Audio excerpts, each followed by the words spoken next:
Bonjour tout le monde, bienvenue aujourd'hui dans une nouvelle vidéo.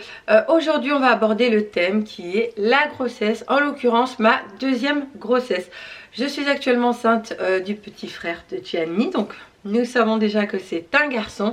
Je vous ai demandé de me poser toutes vos questions sur mon Instagram. J'ai choisi les questions qui revenaient le plus souvent, je les ai notées et du coup je vais y répondre tout de suite en vidéo. Attendez, j'avale ma salive. Déjà je suis essoufflée, quand je suis enceinte je suis tout le temps essoufflée. Et je voulais juste vous préciser, s'il m'arrive de zozoter ou d'avoir des petits sifflements, c'est parce que j'ai, vous savez, les gouttières Invisalign, c'est pour pas porter d'appareil, donc c'est des gouttières transparentes sur les dents. Et bref, quand je parle un peu trop, et vu que je le fais assez souvent, et bah du coup ça me fait un peu zozoter, j'ai des gouttières dans la bouche. Et bref, on s'en fiche, mais si vous entendez des petits c'est normal, c'est parce que j'ai un ravalement d'orthodontie en cours, quoi, vous voyez. La première question concernant le futur bébé, c'est est-ce qu'on a trouvé un prénom? Donc non, toujours pas. C'est non pas que ce soit stressant ni inquiétant, on a deux prénoms qu'on aime bien, mais à chaque fois on s'en parle, on aime bien, mais on n'a pas encore trouvé le prénom. Comme Gianni, c'était une évidence. Gianni, tout de suite ça a résonné, c'était mon mari qui l'avait trouvé, je voulais trop, j'ai dit ah parfait. Et quelqu'un m'a demandé s'il s'appelait Gino. Donc non, il s'appelle pas Gino. C'est vrai qu'en rigolant sur mes réseaux sociaux, je l'appelle Gino. Je dis Gino la boulette.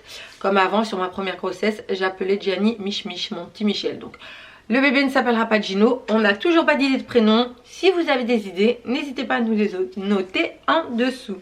Est-ce que la future chambre de bébé est prête? Non, elle n'est pas encore prête. Du coup, je crois qu'on va la recevoir en avril. Mais j'espère qu'on aura bien les livraisons. Là on va recevoir le cododo bientôt. Le cododo qui va venir à côté de nous. Et j'ai commandé une chambre toute noire, table à langer noire, le lit avec les barreaux noirs. J'aime beaucoup le noir et les couleurs, c'est pas une couleur le noir, mais j'aime ce qui n'a pas de couleur, ce qui est froid. Comme la maison, des lignes droites, épurées, pas de bleu, pas de violet, pas d'orange. Voilà. Je suis pas très couleur. Bon, tant pis.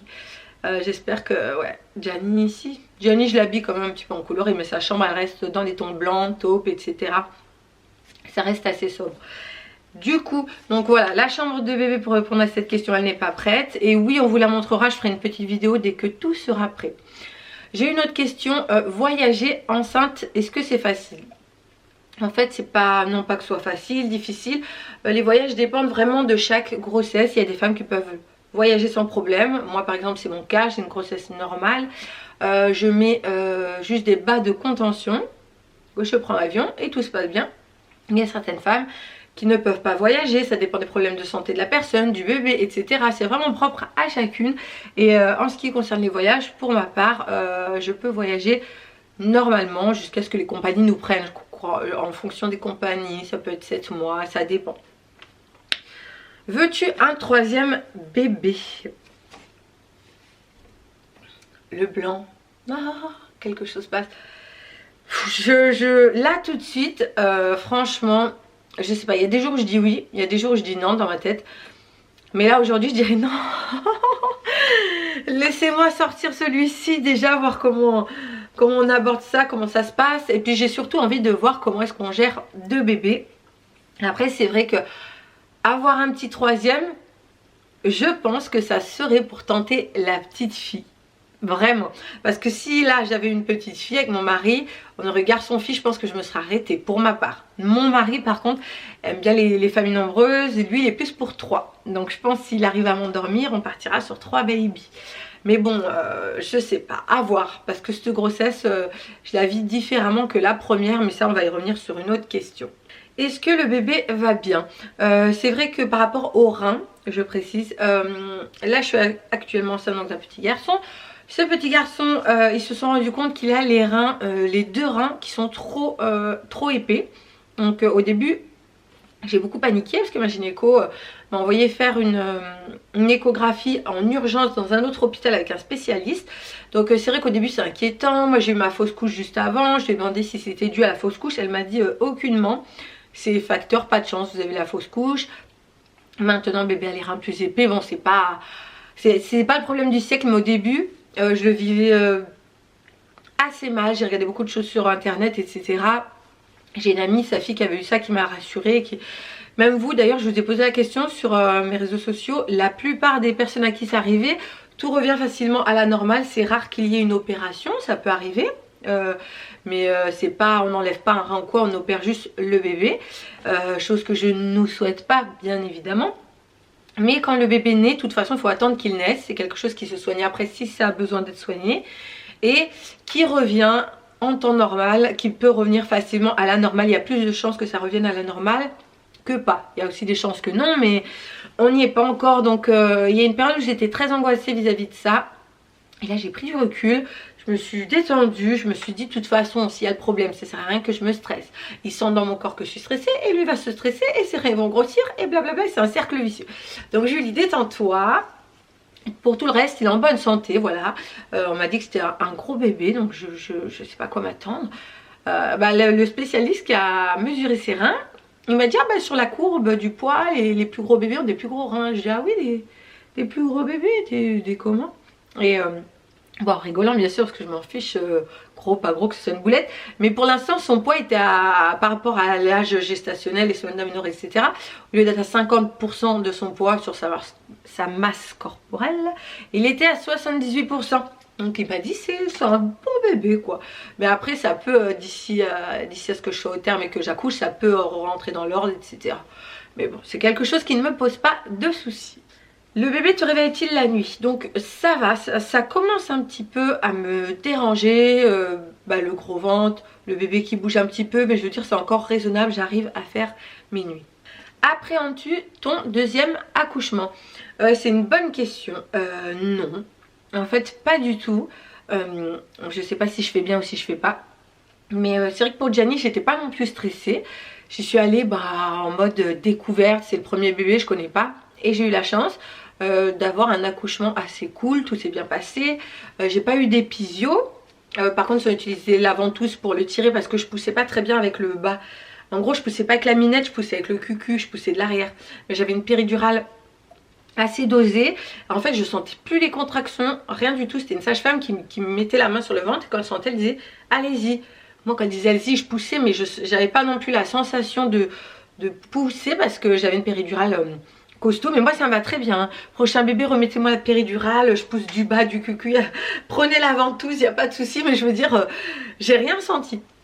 Par rapport à certaines femmes qui sentent pas de douleur, mais qui sentent le bébé passer, ça, moi ça m'est pas arrivé, je ne l'ai pas senti passer. En tout cas, c'est pour ça que j'aborde ce deuxième accouchement avec relaxation, sérénité. J'essaierai de plus pousser, on va dire, du bas du ventre.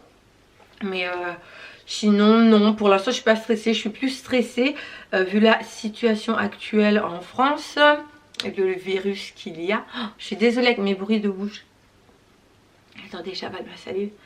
Déjà parce que je parle vite, j'arrive plus à respirer et que les gouttières ça me fait saliver, donc il faut que je ravale ma salive. Donc du coup je disais oui par rapport au climat actuel en France et au virus, et je pense à toutes ces femmes qui accouchent seules.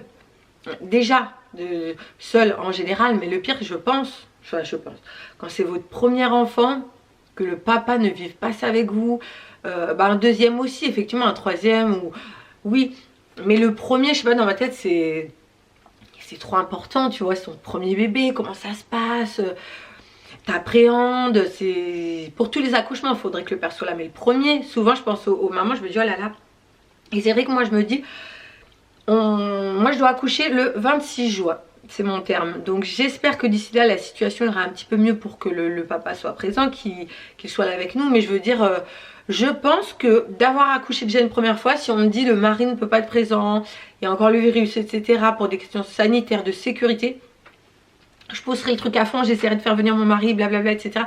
Mais si il peut pas venir avec moi en salle d'accouchement, je relativiserai, je me dirai allez Julie, ça va bien se passer comme la première fois, soit cool, soit détendu etc.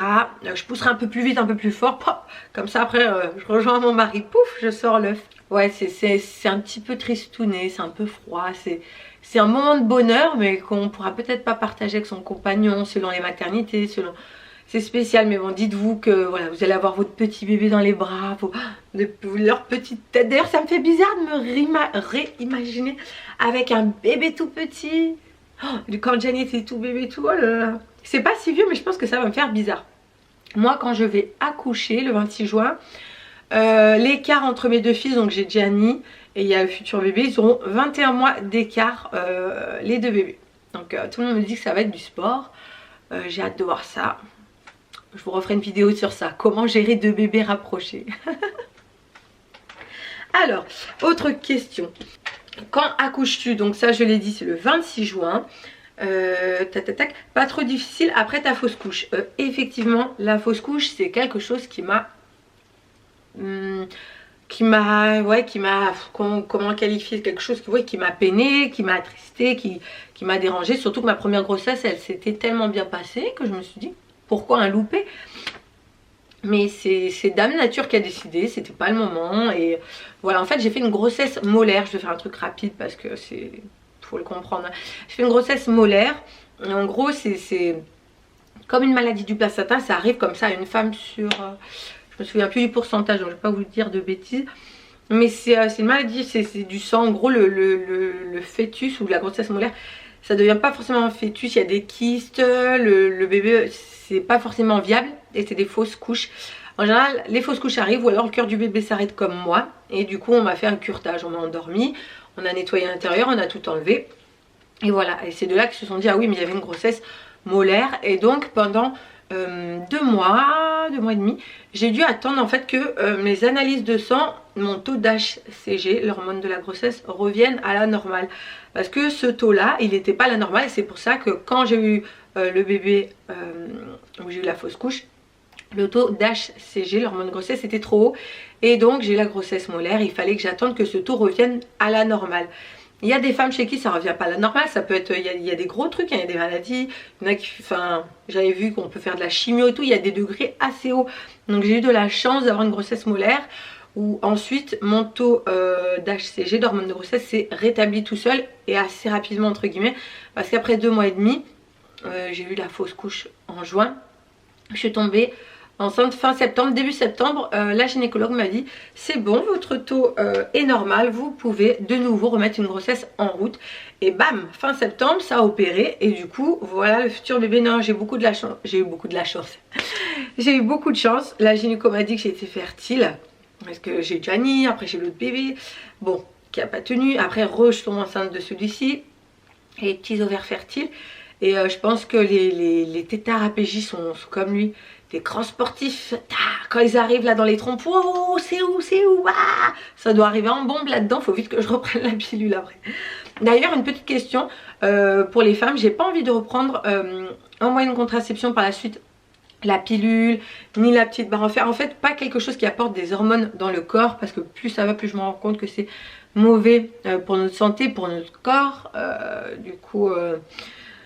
pour les cancers, ce genre de choses, enfin bref pour plein de choses, je me suis rendu compte que je voulais pas forcément reprendre la pilule ou quelque chose d'hormonal en moyen de contraception. Donc si vous avez des choses naturelles, des méthodes naturelles, n'hésitez pas à me dire. On m'a parlé du stérile en cuivre, je sais pas ce que ça vaut. S'il y a des mamans, des dames qui s'y connaissent, n'hésitez pas à m'en parler en dessous, je regarderai ça attentivement. Donc quand accouches-tu, c'est fait. Combien de temps as-tu mis à tomber enceinte? Alors du coup bah j'ai mis... la fausse couche c'était en juin et je suis retombée enceinte en septembre. Sachant que juin, juillet, août, j'avais pas l'autorisation, on faisait attention, on se protégeait avec PJ pour ne pas que je tombe enceinte. Donc début septembre, bah, j'ai mis 1 mois, on va dire. Mais je pense que vu que j'avais la fausse couche, mon corps, je pense qu'il a été enceinte, enfin j'ai été vraiment enceinte. Je pense qu'il y avait encore un petit peu, vous savez, comme le retour de couche, et que j'étais encore assez fertile et bim, ça a pris. Vas-tu allaiter le deuxième bébé? Alors j'ai pas allaité Gianni, le premier petit garçon qu'on a avec PJ par choix. Et le deuxième non plus. Je sais que quand je dis ça, j'ai des mamans qui me tombent dessus. Mais c'est pas grave, c'est ma vie les filles. J'ai pas envie d'allaiter. C'est pas quelque chose qui me plaît. Comme pour la première grossesse, ça me plaît pas, ça m'attire pas. Donc je vais pas me forcer pour faire plaisir aux gens. Par contre attention, je conçois que c'est quelque chose de super bien, qui est naturel, qui est dans notre corps, qui est donné au bébé, il y a des anticorps, etc. Il n'y a pas de souci. Mais je veux dire, moi j'ai élevé Gianni avec le lait, j'ai pris Gigos, il n'a jamais de soucis, il n'a pas fait il vomissait pas, je veux dire, franchement, il n'est pas tombé malade plus que ça, c'était pas un bébé qui tombait malade facilement. Tu prends 2 bébés dans la rue ou 2 adultes ou 2 ados, tu dis pas lui il a été élevé au lait maternel, lui non. Après ça, Ce n'est que mon avis. Je vais me faire punir et disputer par les mamans en colère, les pro-allaitement. C'est bien d'allaiter. Mais ouais, non.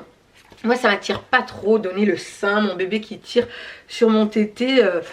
C'est un petit côté, ouais, animal, c'est naturel, attention, bien sûr. Mais ce petit côté animal du bébé qu'elle est en train de me téter les seins. En plus, c'est pas égoïste, mais peut-être un petit peu aussi. J'ai pas envie d'abîmer ma poitrine non plus. D'ailleurs, pour une question qui pourrait venir, est-ce que je pourrais allaiter malgré mes prothèses? Je peux allaiter parce que les prothèses sont sous le muscle, donc ça pose aucun souci. Par contre, je donne, donc c'est paradoxal, quand le bébé naît comme Gianni, en salle d'accouchement, je donne le colostrum, si je dis pas de bêtises. C'est un petit liquide qu'on a avant d'avoir le lait, qui est riche en vitamines, qui a plein de bonnes choses pour le bébé. Donc oui, là je l'ai fait allaiter, le sein droit, petite demi-heure après le sein gauche, comme ça je vais donner les bons apports à la maternité. On m'a dit que c'était une petite tétée de bienvenue, éventuellement se familiariser avec. Mais la familiarisation, bon non, je voulais le décoller. On aurait dit petite ventouse, Gianni était collé au tété. Ah, lui il aimait bien. Il aurait bien continué de boire le lait à maman dans les tétines. Bref, je suis pas trop pour l'allaitement. Tac tac tac. As-tu peur du changement avec 2 bébés et fais-tu des cours de prépa accouchement? Donc les cours de prépa accouchement, non, là j'en fais pas du tout. Puis de toute façon on est confinés, puis non. J'avais fait ça, j'avais fait une dizaine de séances pour Gianni. Je les ai toutes trouvées. Comment dirais-je? Je veux pas être méchante parce que c'est un beau métier, etc. Mais moi perso, j'ai appris à aller peut-être 3 choses sur les 10 fois 1 heure ou les 10 cours que j'ai fait. Maintenant on connaît pas mal de choses. J'ai pas appris des trucs de folie. Pour pousser, à la limite, ça c'est vraiment le cours que j'attendais. Donc apprendre à pousser, etc. Comment s'occuper d'un bébé, le manipuler, tout ce genre de choses. Je trouve que ça arrive après instinctivement, naturellement, spontanément. Apprendre à pousser, par exemple, la sage-femme me disait oui voilà, on s'entraînait, vous poussez du bas, oh, c'est super.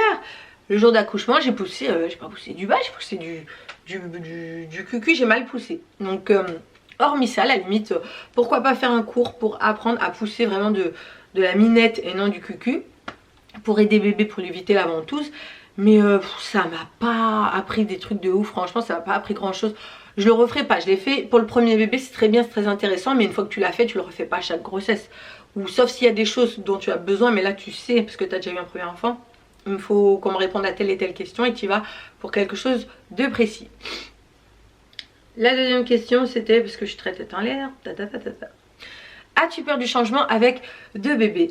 Non, à ce jour, c'est pas quelque chose qui me fait peur. Je me dis t'en as un, t'en as 2, bon, t'en as 3 par contre je pense que ça me ferait peur. Mais 2, ouais, ça va. Pour l'instant c'est pas quelque chose qui me fait peur.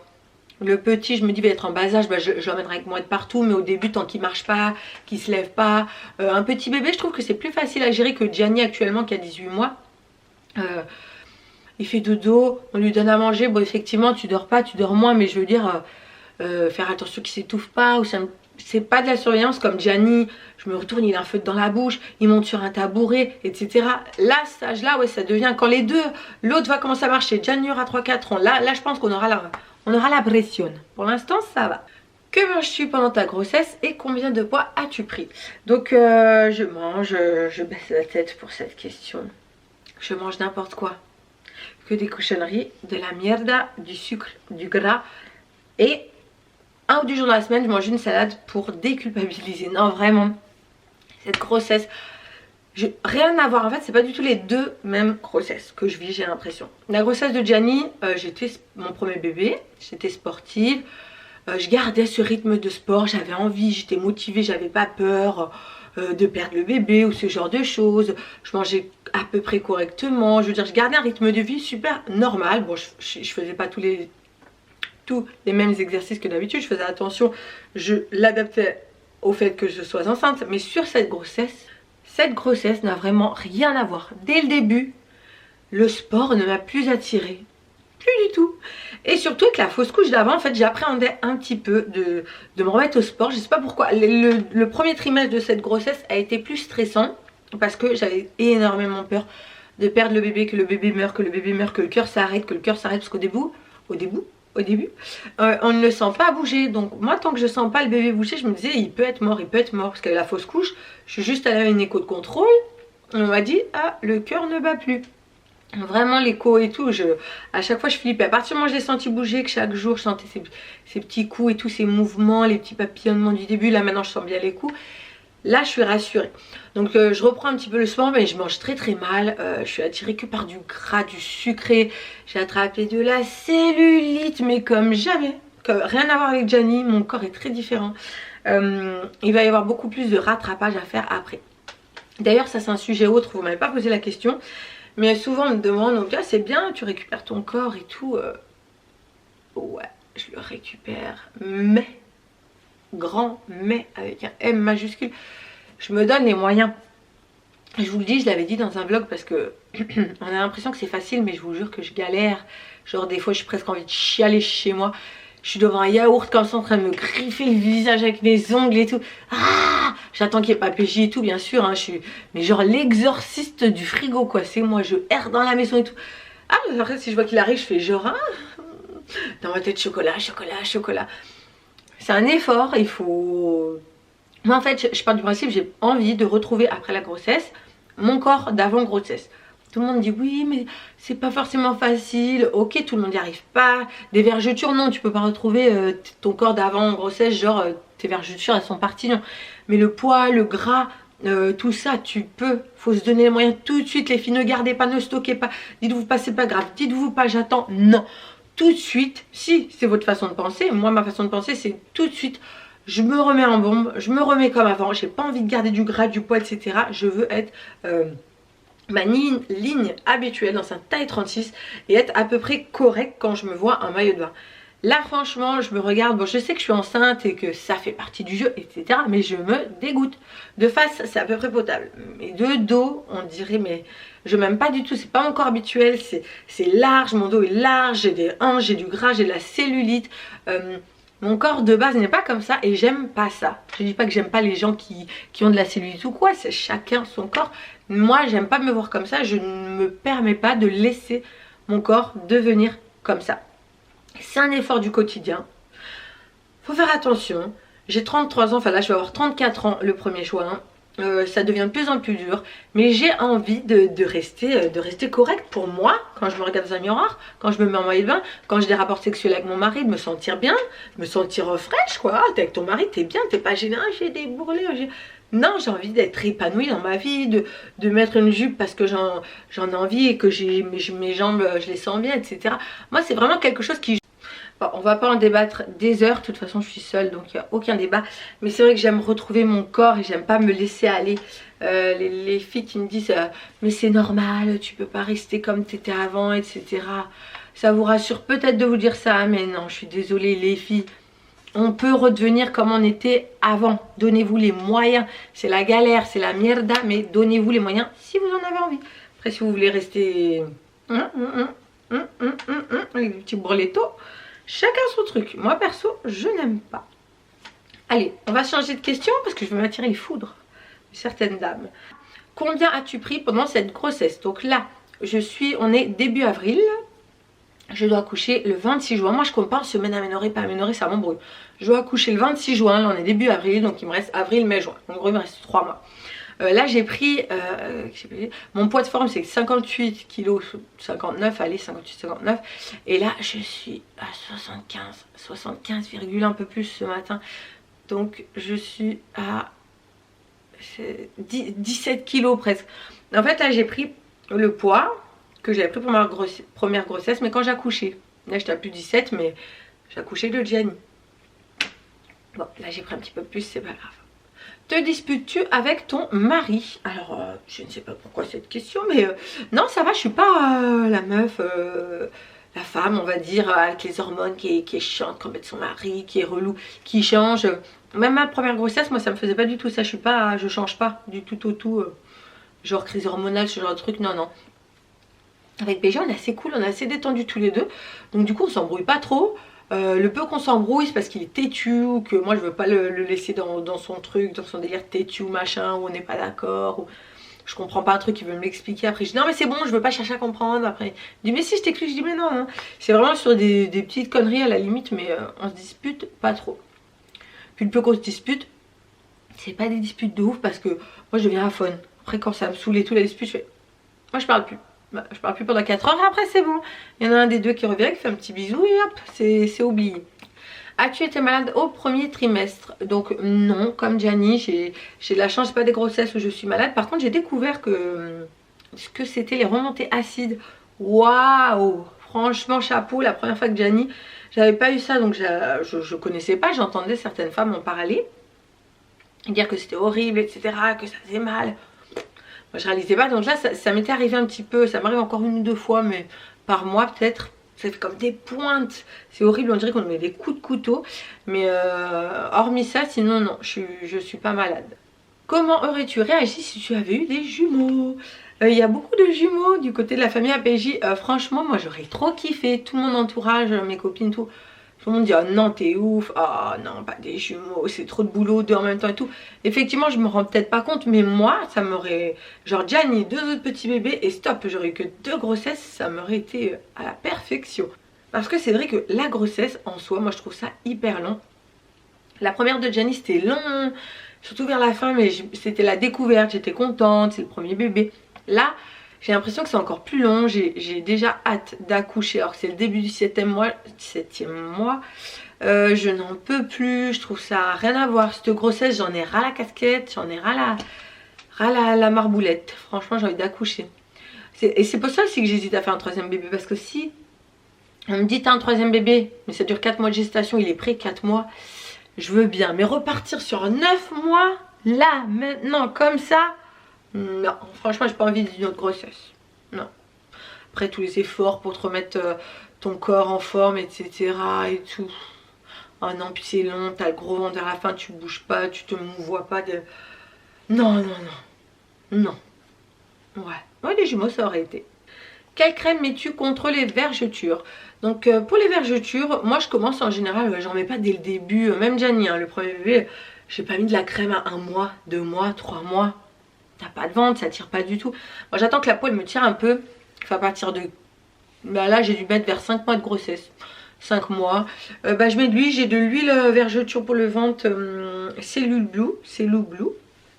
Alors, je mets ça. J'ai une autre huile de vergeture, je sais plus comment elle s'appelle. C'est une crème, des fois je mets ça. Des fois je mets... Pour Gianni je mettais rien à voir. J'avais pris chez Zibra Pharmacie, c'est un site en ligne. Des huiles, j'avais pris de l'huile d'argan, j'avais même pas lu que, enfin des huiles pour femme enceinte, hein, j'avais regardé qui adoucissent la peau, d'amande, d'argan. Je mettais surtout de l'huile comme ça sur tout le ventre, les côtés pour pas que ça craque et l'arrière. Voilà, donc vraiment un grand cercle large comme ça, tout autour. Moi je dis peu importe, mettez quelque chose qui hydrate, qui huile un petit peu. Là après c'est vraiment en fonction de vous. J'ai eu la chance de ne pas avoir de vergeture pour Gianni la première grossesse. J'espère que ça va être le cas pour celle-ci parce que là j'ai déjà un bon bidou. Je pense que j'ai un plus gros ventre que pour Gianni à la même période. Puisque là pour 7 mois, j'ai quand même un gros ventre. Gianni réalise-t-il qu'il va être grand frère? Je sais pas, ça tout le monde me le demande. Je fais en sorte de l'expliquer. C'est vrai que je lui montre mon ventre. Je lui ai acheté un petit livre dans lequel on voit... une maman dans son ventre quand on soulève l'image du ventre qui a un bébé dedans. C'est vrai que je pense qu'il est petit. Gianni est assez petit. Mais à force de l'entendre et qu'on lui répète, maintenant il est rigolo parce que quand on lui dit où le petit frère, il vient, il regarde mon ventre, il soulève mon t-shirt. Donc du coup il commence à comprendre que dans le ventre il y a un bébé. Mais après il soulève son t-shirt lui aussi. Donc je pense qu'il comprend sans comprendre. En tout cas nous on essaye de lui amener chaque jour l'idée pour pas que quand le petit frère arrive ce soit... ah bah on m'a pas préparé à ça, mais qu'est-ce que c'est, je suis plus tout seul. Non, on lui dit bien, tu vas avoir un petit frère. Quand je lui dis fais câlin au petit frère, il vient, il fait un câlin dans le ventre à maman. Donc ouais, je pense qu'il comprend un petit peu. Après quand le bébé sera là, on va essayer pour ne pas qu'il y ait de jalousie de lui faire porter son petit frère, de lui faire donner le bibi, de l'impliquer dans l'éducation de son frère et de lui montrer, lui mettre des petites chaussettes comme une petite poupée entre guillemets, mais qu'il soit impliqué, qu'il se sente pas rejeté, qu'il se dise on pense plus à moi, etc. Et Est-ce qu'il va être jaloux? Je sais pas, je pense peut-être un petit peu, mais je pense pas que Gianni soit un bébé jaloux. Dès qu'il y a d'autres bébés, d'autres enfants, il aime bien. Par contre, il vient vers moi, il me tient la jambe, mais il regarde les bébés, il aime bien. Donc je pense pas qu'il soit jaloux, je vous dirai ça. J'espère pas. Tu t'occupes de ton premier enfant et tu es enceinte du deuxième. Est-ce que c'est pas trop fatigant? Alors que c'est vrai, c'est différent parce que Gianni, j'avais pas d'autres enfants à m'occuper. La journée, je faisais des siestes. Je dormais beaucoup, chose que pour ce bébé je fais pas du tout. L'après-midi non, tu dors pas, puis surtout là on s'occupe un peu plus de l'enfant. J'aime pas, ouais, je fais pas de sieste l'après-midi, c'est vraiment je dors la nuit on va dire. Mais oui, c'est un peu plus fatigant d'avoir un bébé à t'occuper. Toi t'es enceinte, Gianni veut que je le porte, je lui fais le bain, je suis quand même impliquée, je reste pas la maman fainéante qui délègue tout à son mari et tout. Bah déjà ça le saoulerait, puis il faut qu'on partage un peu, mais je lui demande, je suis autonome en fait, j'aime pas lui demander. Si je demande à PJ tu peux faire ça, tu peux m'aider, tu peux donner le dîner, tu peux faire le bain, c'est que je me sens fatiguée, sinon je le fais. Mais c'est vrai que c'est plus fatigant parce que du coup tu te reposes moins et que tu es en permanence avec le premier bébé. Quelle est ta marque de vêtements femme enceinte préférée? Moi j'ai première grossesse, deuxième grossesse, je prends tout chez H&M. Je trouve ça super bien. Enfin tout. Je prends que des pantalons parce que les hauts en général ça c'est pas femme enceinte, mais je garde des hauts larges. Bon j'achète des débardeurs et des t-shirts H&M pour femme enceinte. Un ou deux soutiens-gorge, voire trois pour la grossesse. Mais je veux dire je me ruine pas. Je trouve que H&M c'est bon rapport qualité-prix. Tu utilises tes petits vêtements, genre 3 jeans. 4 hauts femmes enceintes, allez le reste tu prends des trucs larges à toi, tu gères, ça va, il n'y a pas besoin d'acheter grand chose moi je trouve. Quel avenir souhaites-tu pour tes enfants? Cette question était rigolote, je l'ai gardée parce que ils sont petits, mais la question était bien, je l'ai aimée. L'avenir que je souhaiterais à mes enfants, c'est comme chaque parent, comme chaque maman, un avenir heureux. Je dirais un enfant avant toute chose, moi c'est la priorité, c'est vraiment ce qui prime, c'est des enfants heureux, bien dans leur peau, sains d'esprit, je veux dire pas des enfants perdus. J'aimerais pas avoir un enfant qui sache pas quoi faire de sa vie, qui est perdu, qui sort, qui fume, qui boit, qui machin. Il y a une période où il va être ado, il va peut-être tester ce genre de choses ou pas, je sais pas. PG moi on fume pas, donc je sais pas si lui fumera. On boit l'apéro, mais bon on se met pas des mines de ouf. On est sportif, on a une bonne hygiène de vie, donc leur inculquer ça. S'ils suivent cette voie là, c'est top. Du coup ça en fera des enfants épanouis, qui aiment le voyage, qui aiment sortir, qui aiment les activités, qui sont sportifs, qui sont ouverts aux gens, qui sont ouverts aux autres, qui sont en fait des enfants normaux, qui ont des amis, qui se sentent bien dans leur peau. Et après le travail, vraiment c'est après, peu importe le domaine que choisiront mes enfants, je leur souhaite d'être épanouis avant tout. Si tu veux être guitariste, ça sera de la guitare. Si j'en ai qui veut être boulanger, un avocat, il n'y a pas de souci. Je suis vraiment pas par contre la mère carriériste. Mon fils, je veux qu'il fasse ça, je veux qu'il soit avocat, je veux qu'il soit pilote de ligne ou quoi. Pas du tout, moi je mettrai aucune pression là-dessus. Vraiment, suis ton chemin, laisse-toi porter. C'est comme si vous avez une petite feuille sur l'eau qui glisse, vous savez, dans la rivière, elle descend, monte dessus. Et voilà, va là où elle va. Si toi tu as envie de brusquer le destin et de la faire tourner hop pour en sortir, fais-le mon fils. J'ai réfléchi mon fils, j'allais dire imagine t'as une fille, mais pour l'instant j'ai 2 garçons. Donc je dirais fais-le mon fils, va, ose, fais tes choix, fais des erreurs. Oui les erreurs aussi il faut en faire pour grandir, pour s'épanouir, c'est ce qui fait ce qu'on est aujourd'hui. Il faudra qu'il fasse des petites erreurs dans sa vie. Voilà, en tout cas j'aimerais avoir une relation pas fusionnelle. Je pose le papier parce que j'ai répondu à toutes les questions. Pas fusionnelle mais quand même genre mon fils tu peux tout me dire, parle-moi. J'aimerais pas avoir un enfant qui est secret, qui me cache plein de choses etc.